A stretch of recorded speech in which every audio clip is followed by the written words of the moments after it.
বন্ধুরা, ভগবান শ্রীকৃষ্ণের আশীর্বাদ জন্য আমরা সবাই ভগবানের আশীর্বাদ ছাড়া কোনো কাজই আমাদের সফলতা আসে না।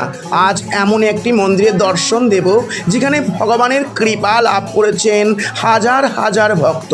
এই দিন চলে গিয়েছিলাম পূর্ব বর্ধমান জেলার কালিকাপুরে ভগবানকে দর্শন করতে। গিয়ে দেখলাম ভগবানের নাম সংকীর্তনে সকল ভক্তই আনন্দে আত্মহারা হয়ে গেছেন। সত্যি এত সুন্দর দৃশ্য।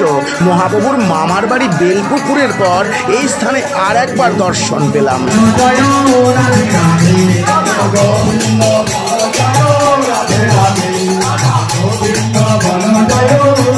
তারপর ভগবানের ভোগ আরতি দর্শন করলাম। ভগবান তো সর্বাঙ্গ সুন্দর, তাই কি অপরূপ লাগছে দেখুন ভগবানকে। এরপর এই মন্দিরের সেবায় প্রীতম ভাই আমাকে একটি ভগবানের বই উপহার দিল।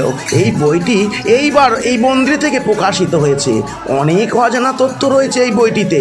এরপর সকলের সাথে একসাথে বসে ভগবানের অন্নপ্রসাদ পাওয়া সত্যিই সৌভাগ্যের বিষয়। ভগবানের অশেষ কৃপায় আমার সেই সৌভাগ্য হয়েছিল, ভগবানের অন্নপ্রসাদ পেলাম।